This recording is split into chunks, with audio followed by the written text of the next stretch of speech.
Muito bem, este é a Conexão Futura, ao vivo aqui pelo canal Futura. E hoje vamos discutir a importância da criação de políticas públicas para a população transexual. Como garantir os direitos dessas pessoas no sistema público de saúde, por exemplo, no acesso ao trabalho e à geração de renda. E, principalmente, como promover ações de combate ao preconceito.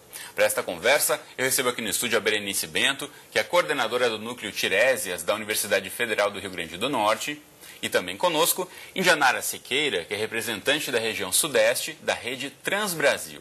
E você em casa, como sempre, também é nosso convidado. Participe desta conversa, mande mensagens para o Twitter do canal Futura ou ligue para a gente no telefone 0 operadora 21 3523 4098. A gente está aqui esperando a sua participação. Primeiramente, obrigado às duas pela presença aqui no estúdio com a gente, Indianara e Berenice. Obrigada. Quero começar ouvindo de você, Indianara. Para muita gente que está em casa, eventualmente nem pensa na questão de transexualidade, é um assunto que não se discute em casa. Como foi para você, enfim, a partir de que momento você percebeu que seguiria o caminho da transexualidade, que você tinha uma questão de gênero na sua infância, adolescência? Compartilhe um pouquinho com a gente a sua história. Na realidade, a gente acha que a sociedade, de uma forma geral, não é educada, né, para a questão de diferentes gêneros e diferentes orientações sexuais dentro dessa sociedade que já é machista e patriarcal, né?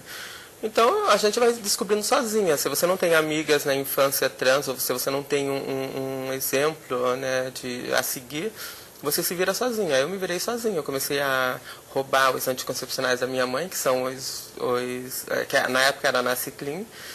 Comecei a tomar aos 12 anos de idade. Aos 16 eu ratifiquei minha condição trans e aos 18 eu fui embora. Mas nunca teve assim a discussão dentro de casa ou dentro da família sobre a minha... Eu nunca cheguei para minha mãe a conversar com ela, nem ela comigo. Simplesmente o garoto foi embora e voltou a menina. Entendeu? Mas uma questão que vinha com você desde a infância ou foi na adolescência? Desde a infância, assim, porque na realidade a gente se acha diferente, né? Primeiro você se acha diferente porque você não se inclui na caixinha que está reservada para as pessoas. Aí depois dentro dessa caixinha, as pessoas reservam outras caixinhas que é a da homossexualidade. Aí você também não consegue se identificar nem entrar nessa caixinha da homossexualidade, né? Você não se sente gay. E aí você vê que na realidade você quer ser do gênero ao qual você não pertence, né? Que não está registrado na tua ata de nascimento. E aí você vai vendo que você é diferente do diferente ainda. Além de diferente, você ainda é diferente do diferente. Isso é um caminho que você praticamente percorre sozinho. Até você encontrar suas iguais lá na frente, você praticamente já se transformou toda.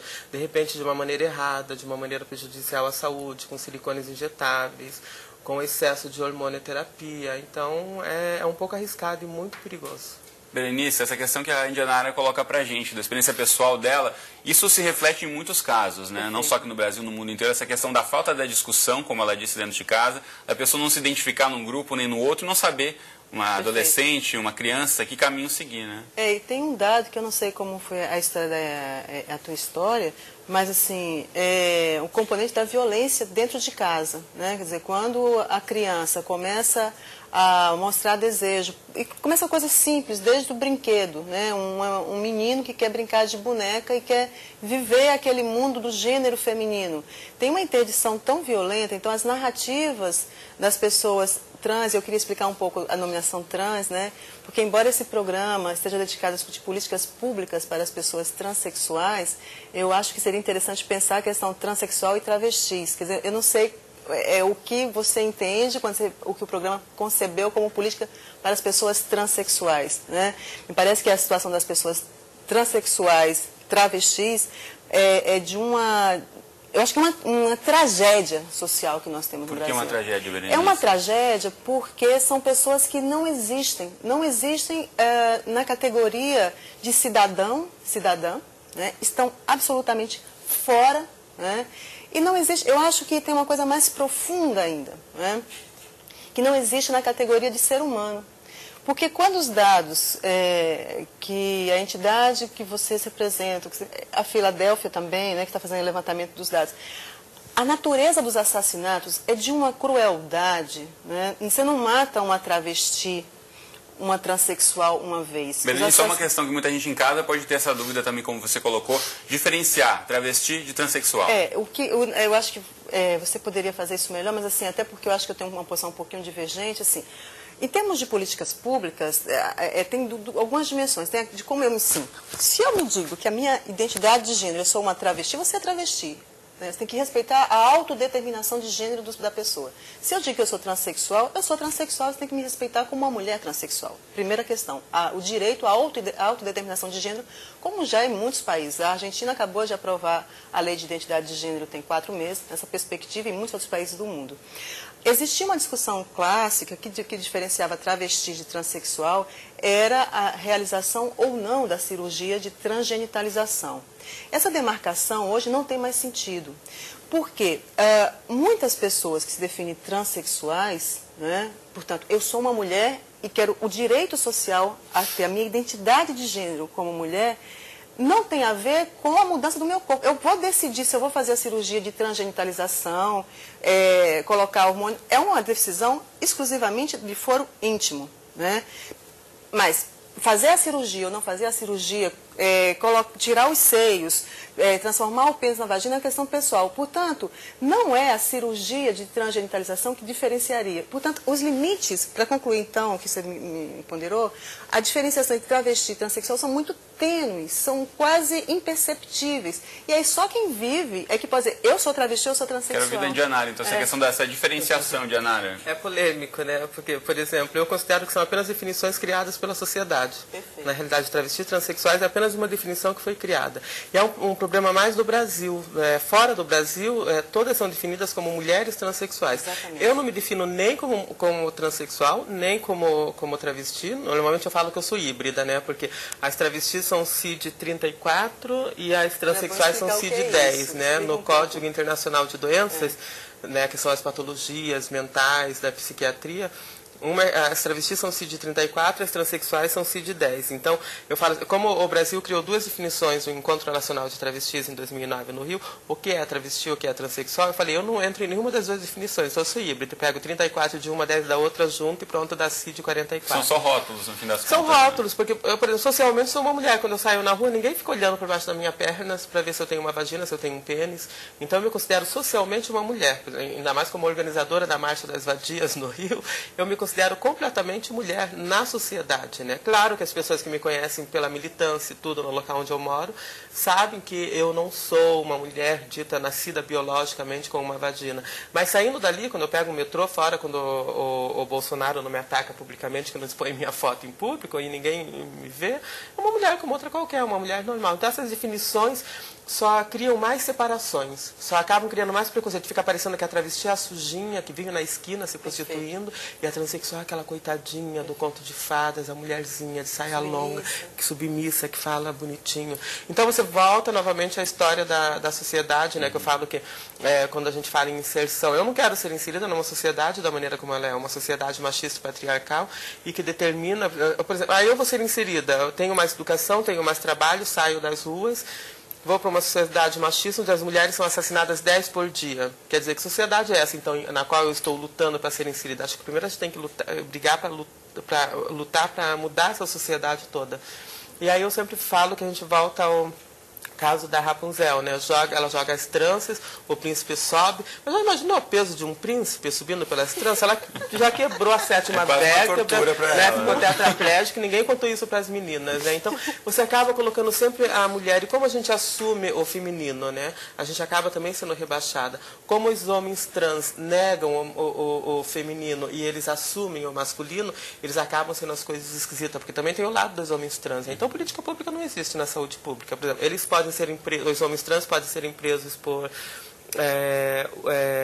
venda e uso, né, de substâncias ilícitas, que são as testosteronas, os hormônios masculinos, para transformar um corpo feminino em um corpo masculino, né, enquanto que a gente já não tem esse problema, porque a gente pode encontrar anticoncepcional em qualquer farmácia, né, para vender, e a gente toma indiscriminadamente. As meninas também não sabem que dão um problema no fígado, vários problemas de saúde, meninas que injetam silicone líquido acabam indo parar em UTI de hospitais. Então é realmente muito muito problemática. A escola, onde somos excluídas, e dentro dessa escola somos excluídas primeiro pela família, depois pela escola, depois pelas religiões. Então é exclusão, exclusão, exclusão. Para a gente ampliar essa discussão, vou chamar agora para a nossa conversa por telefone lá de Curitiba, a Andréa Laís Cantelli, que é professora da Rede Estadual de Ensino do Paraná e membro do Transgrupo Marcela Prado. Tudo bem, Andréa?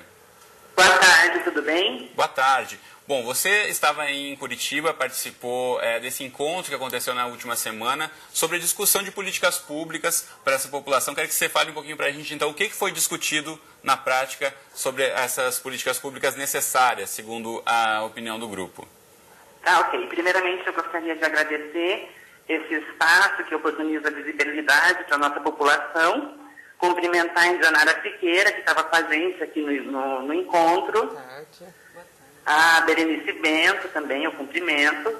E assim, quando a gente fala de pessoas trans, como foi muito bem colocado pela Indianara, pela Berenice Bento, que a gente não tem, são definições construídas socialmente.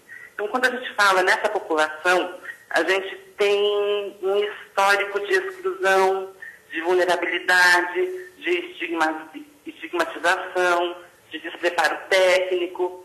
E aí, em decorrência disso, a gente precisa oportunizar demandas para a criação de políticas públicas para a inserção dessas pessoas, que são as pessoas travestis e transexuais. Eu, como a Indianara colocou muito bem, a Berenice Bento colocou muito bem, não costumo diferenciar. Eu sempre falo pessoas trans, que aí engloba homens, mulheres, travestis, transexuais.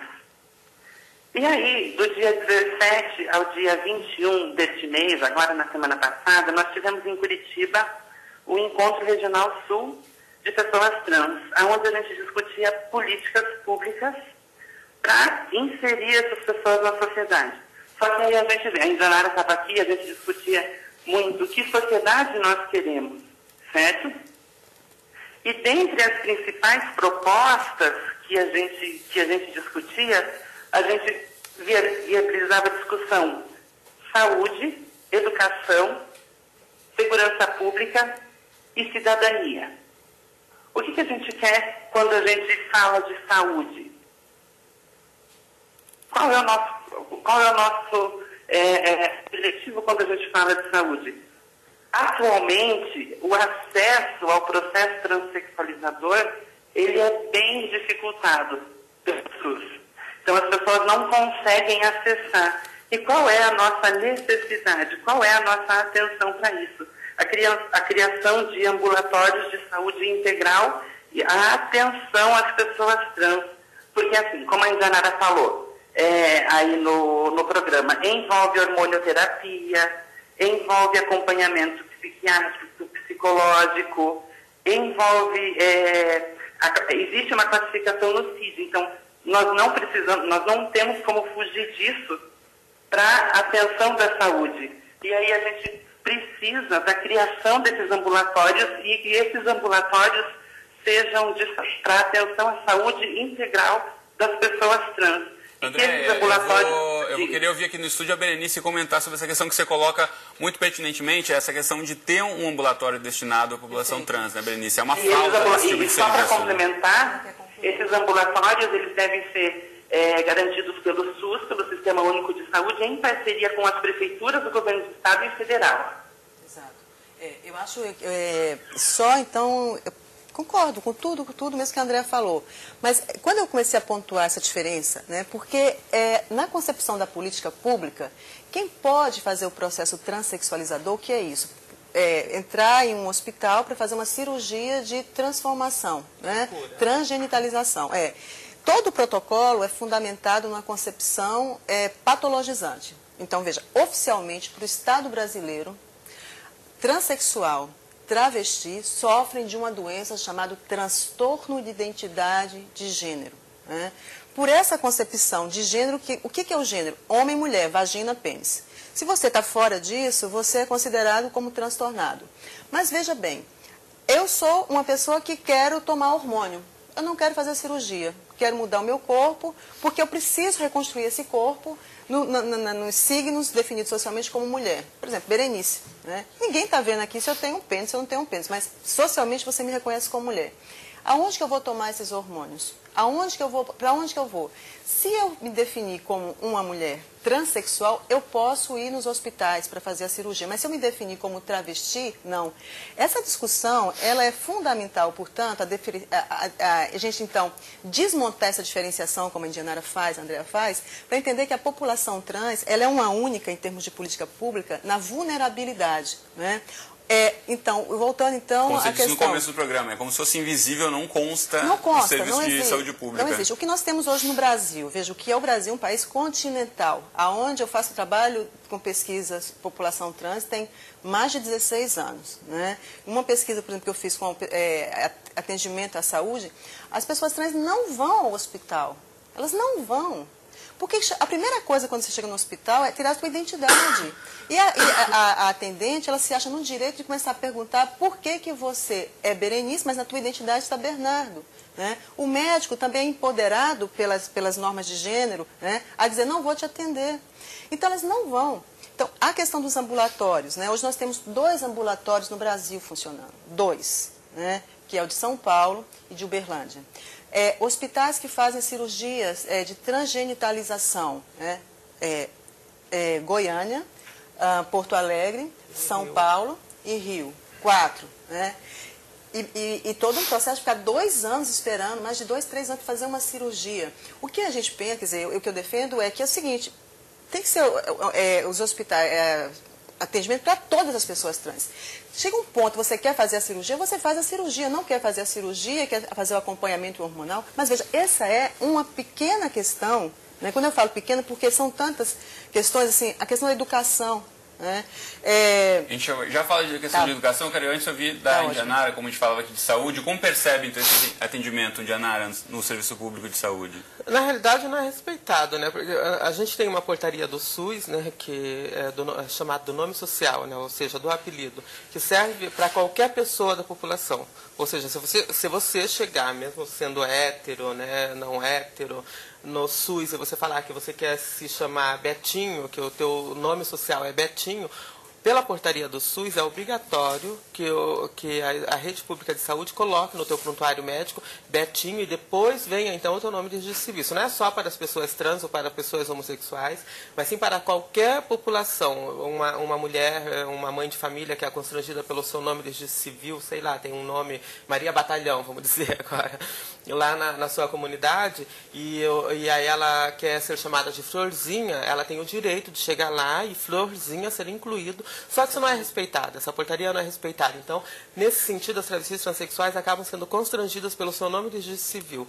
Quem é que vai chegar num posto de saúde com não sei quantas pessoas e escutar lá, João Manuel... Quer dizer, aí levanta uma mulher.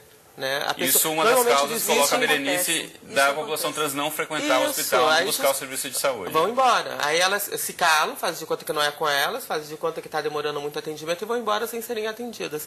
Então esse constrangimento público, que é proibido pelo Código Penal também, acaba afetando mais as pessoas trans que estão lá na ponta da discriminação, lá no fundo, que são discriminadas por todo mundo que é discriminado, elas ainda são discriminadas lá no fundo.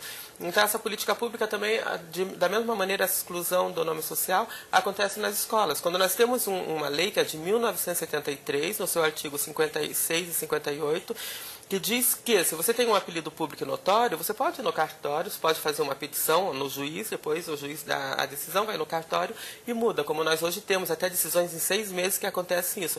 Mas você muda o teu nome civil, você não muda o teu gênero, eles colocam sexo, né, que o Brasil é muito sexista, então eles colocam sexo. Você não muda o sexo masculino e você acaba continuando sendo constrangido.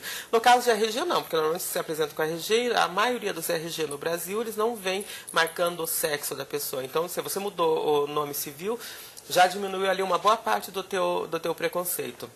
Mas aí a gente volta, né, o que eu falei, né?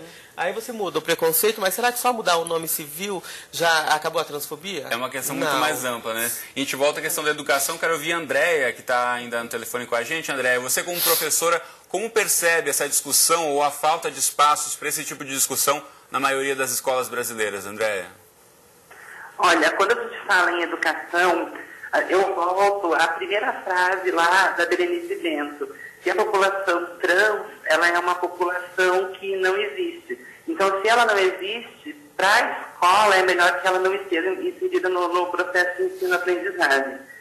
Atualmente, por exemplo, aqui no Paraná, como em outros estados, existem os pareceres que garantem o nome social das pessoas trans nos registros de chamada, para que as pessoas não sejam constrangidas. Mas aí eu me pergunto, será que só isso vai garantir a inclusão dessas pessoas, a aprendizagem e a permanência no ambiente escolar? Porque eu não quero que as pessoas trans estejam no ambiente escolar apenas para dados estatísticos. Eu quero que essas pessoas elas estejam para realmente efetivar a aprendizagem. E aí, como nós fazemos isso? Com o nome social só? Não. Até mesmo porque o nome social ele é simbólico. O nome social ele não garante direitos para o exercício da cidadania. E aí a gente vem para a educação. Quando a gente fala de educação, eu tenho uma preocupação muito grande com a educação de base, que é o ensino fundamental, o ensino médio, ou seja, a educação regular. Porque é nesse período que há o maior índice de evasão escolar. Porque no ambiente escolar, os corpos das pessoas trans não são bem aceitos, não são bem vistos. E aí é onde que a gente pode estruturar ações para minimizar esses danos que ocorrem para essas pessoas, esses danos sociais, esses danos de direitos de cidadania mesmo. Muito bom, André. Muito obrigado pela participação aqui no Conexão de hoje. Obrigada. Muito bom. Pegando o gancho que a Andréa colocou, e uma participação aqui que chegou para a gente pelo Twitter, da Paloma Cassari, de São Paulo. Obrigado, Paloma, pela participação. Ela disse que, infelizmente, há muito preconceito, a sociedade ainda reprime muito os homossexuais e os transexuais, na opinião dela.